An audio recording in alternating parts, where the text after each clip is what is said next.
आधुनिक लखनऊ की पहचान अंबेडकर, लोहिया और जनेश्वर मिश्र पार्क।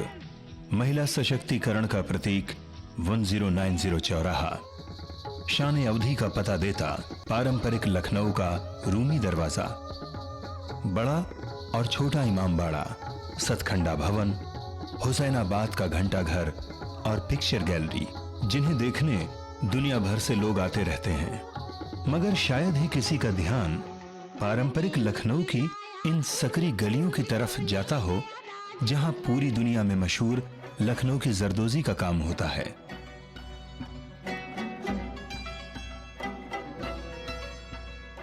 ऐसा माना जाता है कि ये फारस से, ईरान से ये कला आई। मुगलिया सल्तनत के ज़माने में आगरा में और दिल्ली में उनका चलन बढ़ा, तो वो कारीगर आए, अपने साथ ये कलाएं लाए। जहांगीर के पीरियड में, जब नूरजहां के ज़माने में, जब वो उनकी मलका थी, उन्होंने इसको काफ़ी पेट्रोनाइज़ किया। और इंडिया में तब ये जो है आरी जरदोज़ी जो है बहुत ज़्यादा पनपा। पहले भी बनता था लेकिन वो उस लेवल का नहीं बनता था। कि लखनऊ की सिफतों में चिकन और जरदोज़ी को याद किया गया है।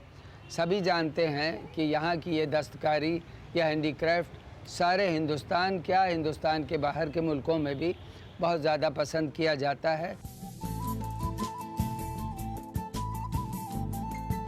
आरी और जरदोज़ी ये दो किस्म की चीज़ें हैं। काम एक ही है लेकिन उसकी जो टेक्निकलिटी है वो फ़र्क है। आरी जो है वो आपने देखा होगा ऐसी सुई है जो कि वुडन, उसमें एक पेंसिल टाइप के होल्डर होता है, उससे होता है और वर्टिकल स्टिच जो है जाती है। और जरदोज़ी जो है वो हॉरिजॉन्टली जाती है और सिंपल हाउस होल्ड नीडल जो होती है उससे। पूरी दुनिया में मानव जाति में टेक्नोलॉजी के विकास को देखें तो हम ये पाते हैं कि उसमें दिमाग के साथ हाथ का रोल बहुत महत्वपूर्ण रहा है। उस समय तक, जब तक के मशीनों ने अपनी जगह नहीं बना ली, बहुत महत्वपूर्ण काम किया इन सारे कारीगरों ने। और शायद इसीलिए अगर ये कहा जाए कि ये टेक्नोलॉजिकल कम्युनिटीज़ हैं तो शायद ये गलत नहीं होगा। और हज़ारों घर इसमें लगे हुए हैं लखनऊ के इर्द गिर्द, गाँव में, देहातों में, वो सब तरफ जरदोज़ी का काम होता है। अड्डे हैं सभी जगह। पंजाब में भी देखा मैंने कि गुरुद्वारे में भी इसकी मतलब बना हुआ काम टंगा हुआ है, और आपके खाने काबा में भी बना हुआ है, मंदिरों में भी मैंने देखा बना हुआ है।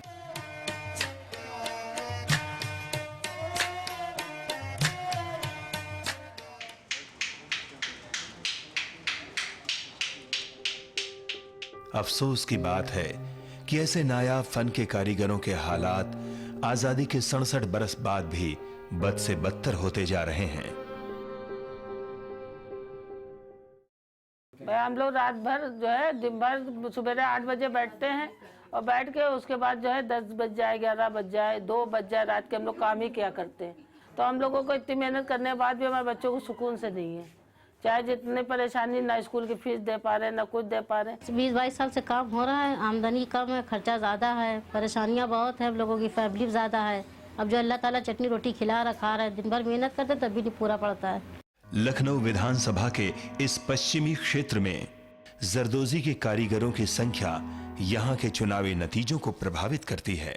कम से कम हमारा वोट इतना है कि हम बैलेंसिंग पावर रखते हैं, जिसको हम वोट देंगे वो जीतेगा। सारी दुनिया में प्रसिद्ध ये काम कड़ी मेहनत, लगन और ध्यान की मांग करता है।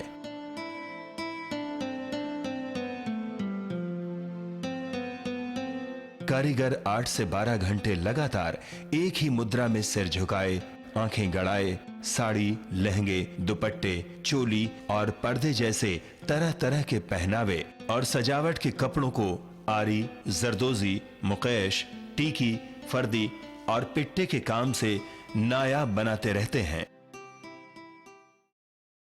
जो औरों के अरमान सजाते हैं, उन्हें खूबसूरती और चमक देते हैं, वो खुद अपनी जिंदगी अंधेरों में गुजारने को मजबूर हैं। ये कारीगर, जिनमें 95% से ज्यादा मुसलमान हैं, घंटों मेहनत करने के बाद भी 100 से 150 रुपए नफरी पाते हैं, जो 2 वक्त की रोटी मुहैया करने में भी पूरी नहीं पड़ती। इसके कारण यही है कि आदमी जागते हो गए काम करने वाले, और बस काम इसीलिए कम होता चला गया। आगे मार्जिन कम होता गया, लोगों को बढ़ते गए, हम लोगों को कम होता चला गया। आज के मजदूरदार बहुत अच्छे जो 300 रुपये शाम को ले आते हैं, हम लोग समझ लीजिए भरपूर मेहनत करते हैं, 8 घंटे चश्मा लग गया आंखों पर, पावर भी कम हो गया, जब भी 100 रुपये समझ लीजिए नफरी बैठ जाती है। काम करने वाले बढ़ गए हैं तो इसकी नफरी भी तो बढ़े। नफरी आज की मौजूदा दौर के हिसाब से कम 300 साढ़े 300 रुपये होना चाहिए। जिंदगी चलाने रोज बढ़ती महंगाई और बिचौलियों के चलते बुरे हालात से उबर ही नहीं पाते। परिवार की औरतें, मर्द, लड़के लड़कियां और बच्चे सब मिलकर काम करते हैं, पर स्थितियां वहीं की वहीं। आमदनी बढ़ाने के लिए पारिवारिक कारोबार के नाम पर यह काम उन पर बहुत कम उम्र से थोप दिया जाता है। पीढ़ी दर पीढ़ी यह सिलसिला चलता रहता है। मैं 10 साल का था जब से ये काम कर रहा हूँ और इसी से मैंने रोटी रोजी जो भी कमाई इसी से सब कुछ किया मैंने। मगर अब इतने बदतर हालात इसके हो गए हैं कि 100 रुपए की मजदूरी नहीं रह गई, जबकि इसकी मजदूरी कम से कम इस हालात के देखते हुए 500 रुपये होना चाहिए। ज्यादातर कारीगरों के पास सीधे अपना माल बेचने की सुविधा नहीं होती। वो बिचौलियों या मिडिलमैन के भरोसे रहते हैं। बिचौलियों का रोल ये है कि हमसे ली उन्हीं ने 500 रुपये की कोई चीज़ ली। मैं आपको मिसाल दे रहा हूँ, उसने आगे बेची जाके 1000 रुपये की और उसके बाद वो ले गया तो उसने बेची जाके 2000 की, उसके बाद वो ले गया उसने 5000 की बेची। ये बिचौलियों का काम है और कारीगर इतना डरा हुआ सहमा हुआ है कि बेचारा बात नहीं करता है मारे डर के कि हमको जो 150 मिल रहे हैं ये भी नहीं मिलेंगे।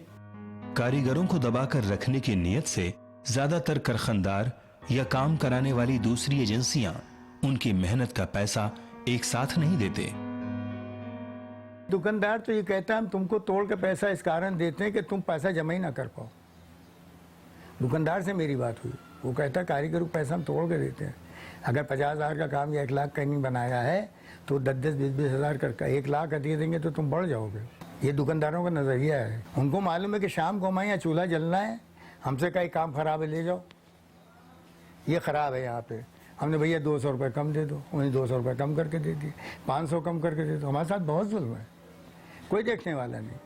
अपना काम शुरू करने के लिए बैंक लोन नहीं देते। हमारे जो बैंक्स हैं, फाइनेंस सिस्टम्स हैं, उसमें भी प्रॉब्लम है। उनको लगता है कि ये तो बड़ा छोटा काम है, हम इसमें कहाँ जाएंगे। ऐसे में दस्तकार अपना माल सीधे बेचने के बारे में सोच भी नहीं सकते। बहुत से कारीगर काम छोड़ चुके हैं और छोड़ते जा रहे हैं।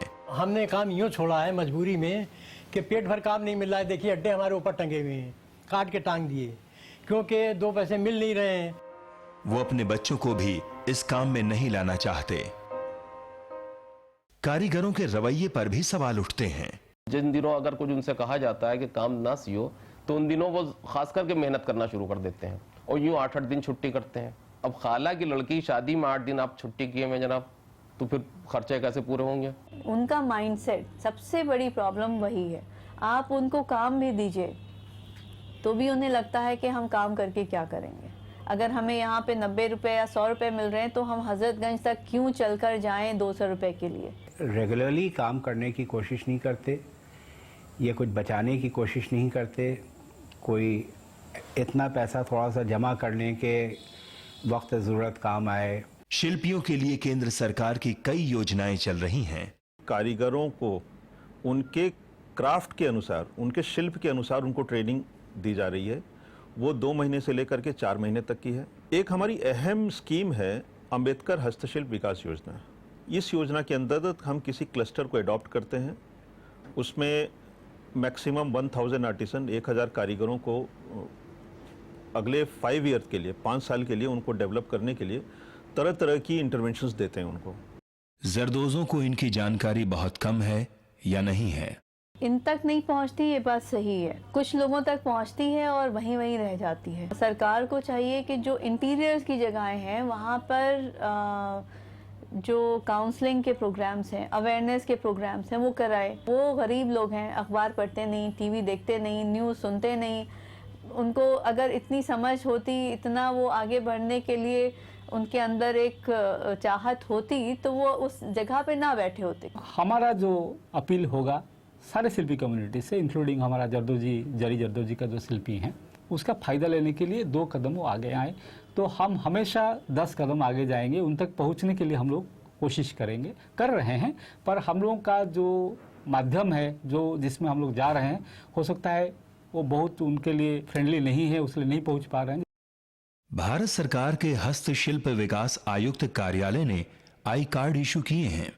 आई कार्ड करीब 20 लाख के ऊपर आई कार्ड हम लोगों ने कारीगरों को दे दिया है ऑल इंडिया में। जो भी स्कीमें चलाई जाती हैं तो उनको प्रायोरिटी इसलिए दी जाती है क्योंकि उनके पास कार्ड है, they are artisans, well established artisans. First priority उन्हीं को होती है। जैसे स्वास्थ्य बीमा है, राजीव गांधी शिल्पी स्वास्थ्य बीमा योजना, उसमें वो कवर्ड हो जाते हैं, हेल्थ इंश्योरेंस में कवर्ड हो जाते हैं। LIC की आम आदमी योजना है, बीमा योजना है, उसमें उनको बेनिफिट मिलता है, उनको इंश्योरेंस का बेनिफिट मिलता है।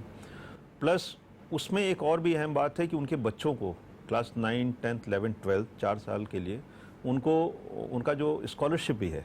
सन 2011 में ये कार्ड मिला था। उन्हीं ने ये बात कहा था कि आपको इसमें से कारोबार करने के लिए कुछ पैसा मिलेगा। कुछ पैसा क्या, वो जब से कार्ड दे गए वो दोबारा लौट के आए तक के नहीं है, ना कोई सदस्य आया वहाँ से। गवर्नमेंट तरफ से कोई कार्ड से कोई सुविधा निश्चित हमको नहीं मिली है। आधा पैसा पड़ेगा इलाज में, कार्ड दिखाने के बाद में कोई फायदा नहीं हुआ। कहने पैसा मिलेगा, ना पैसा मिला ना कुछ मिला। बच्चों को पढ़ा रहे थे, कह रहे थे पैसा मिलेगा, बच्चों को भी कोई पैसा नहीं मिला। कोई फायदा नहीं हुआ। जब से ये कार्ड यूं ही ला के यूं ही रखा है, ना कोई इंक्वायरी न कोई काम कहीं पे जो हम लोग जा सके। सरकारी योजनाओं का जरदोजों को कितना फायदा मिलता है, ये एक बड़ा सवाल है। अगर जानकारी मिल भी गई तो तमाम कोशिशों के बावजूद कुछ नहीं होता। उसके बारे में मालूमात तो है, लेकिन सरकार कुछ करती कहाँ है। सरकार ने कहा हम 20,000 रुपये देंगे, फॉर्म भरिए, फॉर्म भरिए, फॉर्म भरे, 1 रुपया नहीं आया। उसके बाद उन्होंने कहा कि हम 400 रुपये महीना देंगे, उसका फॉर्म भरिए, अकाउंट खुलवाइए, अकाउंट खुलवाया 400 रुपये महीने के 2 साल हो गए, 1 रुपया नहीं आया। तो फायदा किसे पहुंचता है? जो लोग उन गवर्नमेंट ऑफिशियल से टाई अप रखते हैं वो फ़ायदा उठाते हैं। और आजकल जो NGOs हैं जो कि ब्यूरोक्रेट्स हैं, उनके रिश्तेदार हैं और ख़ास तौर से उनकी बीवियां हैं या उनके और रिश्तेदार हैं, ज़्यादातर फ़ायदा उनको मिलता है। ये जो असल जिसको मिलना चाहिए वो ले नहीं पाता है, अपनी कमी की वजह से, अपनी जहालत की वजह से, अपनी जस्तजू के कम होने की बिना के ऊपर, या प्रॉपर उनको गाइडेंस नहीं मिल पाती है, या गवर्नमेंट जो है पेपर पर स्कीम बनाती है लेकिन अवेयरनेस उनमें नहीं पैदा कर पाती, तो उनको इन स्कीम्स का फ़ायदा ज़्यादा मिल नहीं पाता। कारीगर बहुत मायूस हैं, उन्हें बेहतरी की कोई राह नजर नहीं आती। अब कोई हुनर हाथ में है नहीं, सोचें क्या, इसके अलावा कौन सा करें काम। या तो कहीं रिक्शा चला लें या गुम्मागारा धो लें, ये काम कर सकते हैं। मई 2014 को जरदोजी कारीगरों ने लखनऊ में एक प्रदर्शन किया जिसमें अपने लिए मनरेगा जैसी जॉब गारंटी वाली योजना की मांग की। जगह जगह पर हम लोग आंदोलन इसलिए करते हैं ताकि गवर्नमेंट तक हमारी बात पहुंचे। जो हम लोग भी शोषण हो रहा है, गवर्नमेंट उस पर मतलब ध्यान देवे, और इस आंदोलन से हम लोगों को फ़ायदा नहीं मिलता है। और आंदोलन पहले भी कर रहे हैं, तो आज भी कर रहे हैं और कल भी करते रहेंगे। ये हमारी सरकार तक बात पहुँचाने का एक माध्यम है। ये आंदोलन करते रहेंगे, तब तक करते हैं जब तक हम लोग मतलब हाथ पैरों में दम है। पहली मई को लेबर डे को तो धरना प्रदर्शन करते हैं विधानसभा के सामने। जरदोजी कारीगरों को काम करते वक्त घंटों एक खास मुद्रा में बैठना पड़ता है, जिससे उनकी गर्दन और पैरों की हड्डियों में परेशानी पैदा हो जाती है। 35 से 40 की उम्र तक उनकी आंखों की रोशनी धुंधलाने लगती है। ये प्रॉब्लम उनको 35 साल के बाद से डेवलप करने लगता है। क्या होता है कि उनकी रीढ़ की हड्डी, गर्दन की हड्डी, इसका कनेक्शन होता है पूरा पैर से, कमर की हड्डी से, तो इसमें लंबर स्पॉन्डिलोसिस डेवलप करता है, जिसकी वजह से चलने में उनको दिक्कत होती है। इनको काम करने के लिए थोड़ी बहुत लाइटिंग की बहुत ज़रूरत होती है, क्योंकि महीन काम होता है। ये हेलोजन लगाते हैं, दुनिया भर के बल्ब लगाते हैं उसमें, जिससे उनकी आंखों पे भी असर पड़ता है। नीचे बैठ करके, नीचे झुक करके अपना एक अड्डा बनाते हैं लोग। अगर इसको कुछ एडवांस किया जाए तो उनको कुछ मदद मिल सकती है इससे। इसको रिमूव करने के लिए हमारे हेडक्वार्टर ने थोड़ा सा प्रयास किया है कि उस अड्डे को और टेक्नोलॉजिकल इनोवेशन दे करके उसको और कैसे डेवलप किया जाए जिससे उनकी ये कमियां दूर हों। गुर्बत में इलाज मुश्किल से हो पाता है और काम भी नहीं कर पाते। रुखसाना जरदोजी छोड़ के सिर्फ फर्दी का काम कर रही हैं। जरदोजी काम इसलिए मैं बंद कर दिया क्योंकि मेरे सर में दर्द होती थी, इसलिए मैं बंद कर दी। काम में मेहनत बहुत है, इसलिए एक दिन में अगर हम 40 रुपये का नहीं करते हैं, 1,000 रुपये महीना मुश्किल से निकलता है। जब रात दिन मेहनत करते तब। असंगठित होना भी जरदोजी कारीगरों के बुरे हालात का एक अहम कारण है। ये जो असंगठित मजदूरों का वैसे तो इस देश में मसला है, सैकड़ों साल पुराना है, सामंती समय से लेकर के और ब्रिटिश काल से लेकर के और आज़ादी के बाद तक। सरकार की तरफ से न्यूनतम मजदूरी तय है जो इनको कभी नहीं मिलती। नहीं मिलती है। ज़्यादा से ज़्यादा ये 200-250 रुपये रोज़ कमा लेते हैं 8 घंटा काम करने में, तो इनको वो वेजेस मिलती नहीं हैं। लेबर मशीनरी के इन्फोर्समेंट ऑफिसर हैं, बाकायदा बने हुए हैं। अगर कोई कंप्लेंट करता है तो उनको मुआयना करना पड़ेगा। कंप्लेंट्स 100% अटेंड होती है, तत्काल अटेंड होती है और उसका फॉलोअप एक्शन होता है। फॉलोअप एक्शन 2 पार्ट होता है कि एम्प्लॉयर का प्रोसिक्यूशन किया जाए और अगर मिनिमम वेजेस का सवाल है तो उसके खिलाफ केस लगाया जाता है। एक तो वहाँ हाजिरी रजिस्टर होना चाहिए, क्योंकि बहुत सारी जगहों पे इसके कारण बड़ी दुर्घटनाएं हो गई। किसी जगह आग लग गई, अब ना वहाँ हाजिरी रजिस्टर ना कुछ, कितने लोग मर गए, उन्होंने काम आया, काम ही नहीं करते थे, मरा के फेंक फाक दिए। मस्टर रोल का रखा जाना मौलिक दायित्व एम्प्लॉयर का है। पर्टिकुलर जरदोजी जो है किसी कारखाने में नहीं होती, मोस्टली होम बेस्ड काम है और होम बेस्ड काम के नाते टेक्निकली और लीगली इसमें एम्प्लॉयर भी अट्रैक्ट नहीं होता। अंजुमन जरदोजाने लखनऊ के नाम से सन 1943 में एक यूनियन बनी जिसमें कारखानदार और कारीगर दोनों का रजिस्ट्रेशन होता था। कारखानों के मालिक और कारीगरों के बीच समस्याएं सुलझाने के साथ डिजाइन की नकल को भी रोका जाता था। ज्यादातर कारीगर ऐसे संगठनों से मायूस हैं, नाराज हैं। इसकी वजह सर ये है क्योंकि हम लोग अपनी कोई यूनियन नहीं है। हम लोग अपनी कोई यूनियन ना होने की वजह से हम कहीं पे कंप्लेंट नहीं कर सकते हैं, जिसकी वजह से हर आदमी इस मौके से फ़ायदा उठा रहा है। और बड़े बड़े पूंजीपति लोग जो हैं, जो जगह जगह पर ऑफिस खोले बैठे हुए हैं, वो जरदोजों का इस तरह का शोषण कर रहे हैं। इस क्राफ्ट में आरी और सुई के जरिए काम बनाया जाता है। आरी का काम ज्यादातर मर्द करते हैं, जबकि जरदोजी सिलने और दूसरे संबंधित काम औरतें भी करती हैं। आरी का काम औरतें इसलिए नहीं करती हैं, आरी के काम में झमेला बहुत है। पैच टाकता है, उसमें 2 आदमी चाहिए होते पैच टाकने में। औरतों की नफरी भी मर्दों से कम है, जिसकी वजह गरीबी है। वो कम से कम पैसे में भी काम करने को राजी हो जाती हैं। लेडीज और जेंट्स में कोई फर्क नहीं किया गया है, दोनों को समान वेजेस मिलती हैं। दिखने में आता है, सुनने में आता है, लेकिन लिख करके मिलता नहीं। औरतों की 50 भी है, 60 भी है, 70 भी है। मर्दों की 120 है, 130 है, 110 भी है। आमना संगठित होकर संघर्ष करने की बात कहती हैं। औरतें जो है कहीं से आवाज उठाती कि हम लोग करेंगे नहीं, जाइए या कहीं भी सिलवाइए। सारी औरतें एक कर लेते कि हम बनाएंगे ही नहीं, तब तो फिर बढ़ते ही बढ़ते पैसे। इन परिवारों की औरतों के पास अपने लिए कोई जगह नहीं होती। वो रोटी कमाती भी हैं और पकाती भी हैं। क्या करें, मजबूर हैं। अगर खाना नहीं पकाएंगी तो उनके बच्चे क्या खाएंगे, और अगर कमाने नहीं जाएंगी तो खाना पकेगा कैसे। घर में अगर अड्डे लगा के कर रही हैं तो अपने बच्चों के लिए तो कर रही हैं। कौन माँ ये चाहेगी कि भाई हमारा बच्चा भूखा रहे, उसके लिए उसको कुछ भी करना पड़े। 6 से 8 महीने ही काम रहता है। जिन दिनों खाली होते हैं, घर चलाना बहुत मुश्किल हो जाता है। सरकार भी कोई ध्यान नहीं दे रही। मजबूरी ये है कि सरकार ने इस आर्ट को पीछे डाल दिया। सरकार ने वादा किया था कि बिजली पानी तक माफ कर देंगे, जरदोजों को पैसा देंगे, सब कुछ देंगे, नहीं दिया। फन ये ख़त्म हो जाएगा हिंदुस्तान से, और हिंदुस्तान के अलावा ये फन कहीं है नहीं। धीरे धीरे तो ख़त्म नहीं होगा, कम तो हो जाएगा। इस कहानी का जो हीरो है वो तो कारीगर है। अब कारीगर को अगर डिग्निटी के साथ अच्छी उसकी रोजी रोटी अगर उसको नहीं मिलती, उसकी ज़िंदगी ही बेहतर न हुई, तो वो अपनी अगली पीढ़ी को उस पर क्यों लाएगा। जैसे ही उसको एक दूसरा ऑल्टरनेटिव मिलेगा, वो फौरन उसकी तरफ चला जाएगा। संगठनों को पहले उनके सुख दुख में भागीदार होने की प्रक्रिया में जाना चाहिए। फिर वही दर्द उनके साथ जुड़ा है कि ये जो ख्वाब बिनते हैं, जो सबके अरमान सजाते हैं, उनकी दशा क्या है, उस तरफ भी हम ज़रा देखें, सोचें, और अगर इस परंपरा को कायम रखना है तो उसके लिए कोई पहल अख्तियार करें।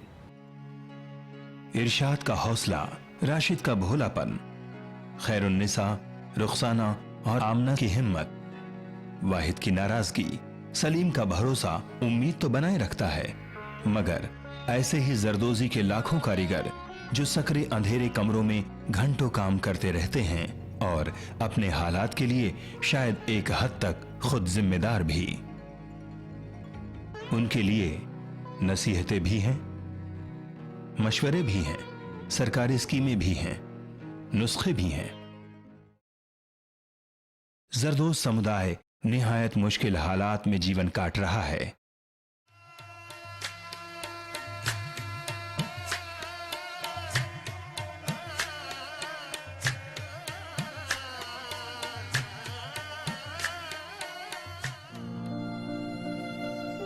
सपने हजार हैं, पर जिंदगी की जद्दोजहद के आगे सब बेकार। औरों के अरमान सजाती संवारती उनके हाथों में थमी आरी जैसे उन्हीं की खुशियों के टुकड़े टुकड़े कर देती हो। सुई उनके ही सरों पर लगातार चुभती जा रही हो। सुनहरे तार से जो औरों के लिबास सजाते हैं, उनका अपना दामन तार तार है।